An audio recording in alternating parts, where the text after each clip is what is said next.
Abhijit Antarkar. I am leading a passionate team of structural engineers from Antarkar Consulting Engineers, and here I am presenting their efforts and just a video of that. So, talking about the scale, this project what I just mentioned is an eye-opener for all of us at least. It is for a solar manufacturing unit. Again, there are about 4 to 5 buildings, ranging from 130 meters to 440 meters wide. It is almost half a kilometer wide building. It is probably the widest of the building. We have done long buildings, but 440 meter wide, maybe probably the widest building. Almost all the top PE vendors are involved. Jameel, KB, Kanna, Phoenix, MBS, all of these guys are involved in this project. Considering the scale of the building, each building was divided into 2 vendors. Each building was 10,000 tons, each building was 20,000 tons. So we put an expansion joint or 2 expansion joints, and then the entire building was divided into 2 or 3 different vendors, so that not every vendor is overstretched and we are not too dependent on just one single vendor. So that way, about 1.25 lakh ton was almost delivered in here, in a year or so. The monitoring was to such grade that the client was not monitoring what happened weekly or what happened daily. They were monitoring what happened hourly. ये घंटे में कितना production हुआ. So that was the level of scale of monitoring that was done by the client. And that's how they made it happen. There were talks of getting the Chinese fabricators from outside, on how maybe they have handled such kind of projects to get their help. But ultimately everything was indigenously done. Like all the projects were done, and all the buildings were done in-house. So I think that's what all the PV vendors have to be proud of themselves involved in the project. So you could see the spans of the building, meaning the other side, the person is not visible who's standing at the ridge. And laying the sheets was again a task. Each and every activity required a lot of engineering. There was tremendous amount of steel. There were about, in half of the building, there were about 45,000 numbers of members. So identification, stacking, inventory, supply, it was tremendous engineering. So that's why I said it is a very small role that we have played in engineering this building. A lot can be said about this, but considering the time limit, I'll just be touching a few projects which I can say that the scale and the aesthetics that we are handling. So this is one of the projects that we are currently doing.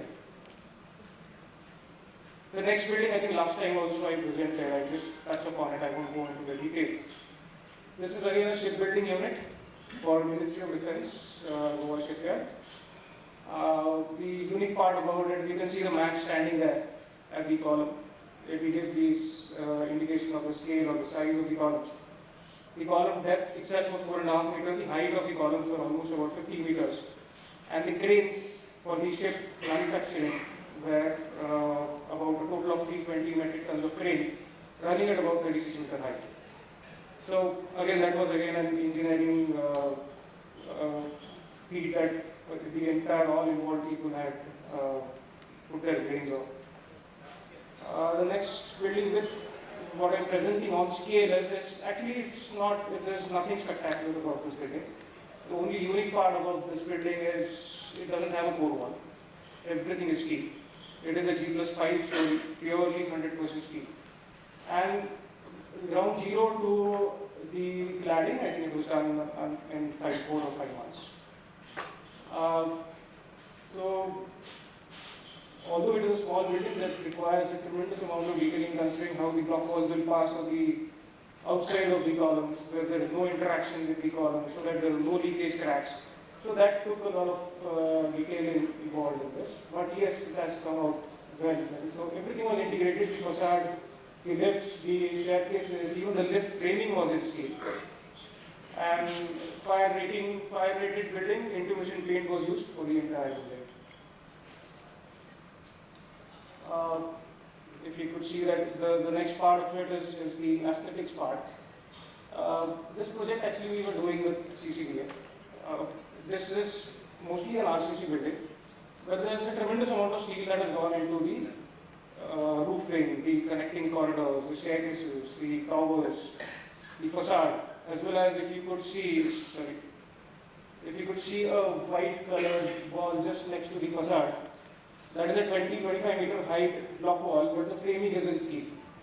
The entire block wall framing was done in steel. So that way he has just used steel elements to, beautify the present.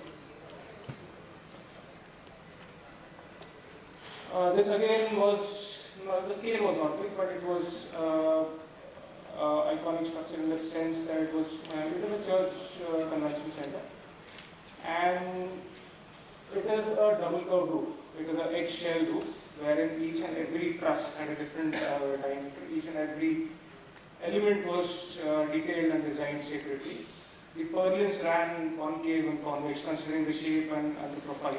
The biggest challenging part was the roofing. Each and every roof sheet had to be laid to a different diameter.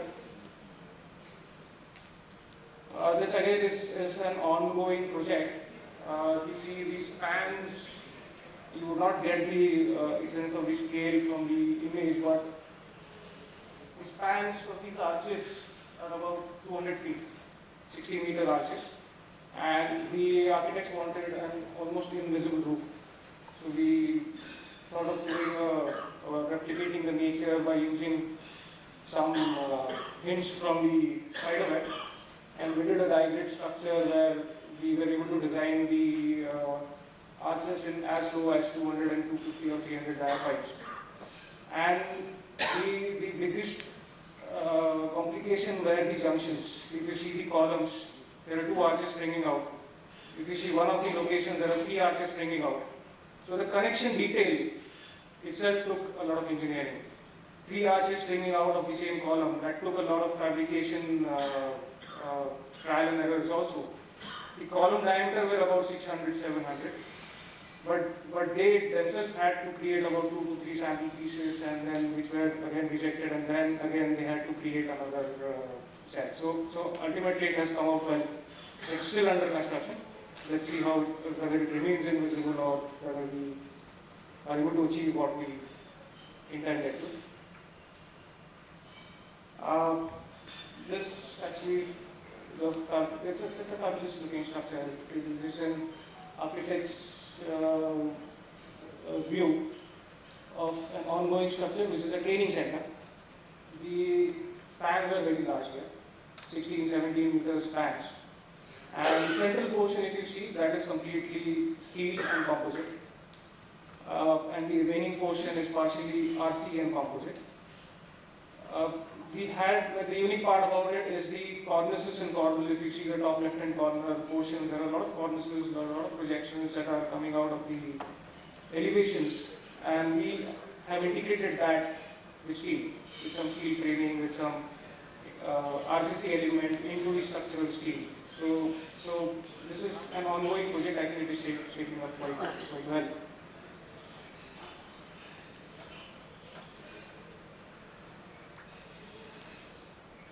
So yeah, I intended to keep it very short.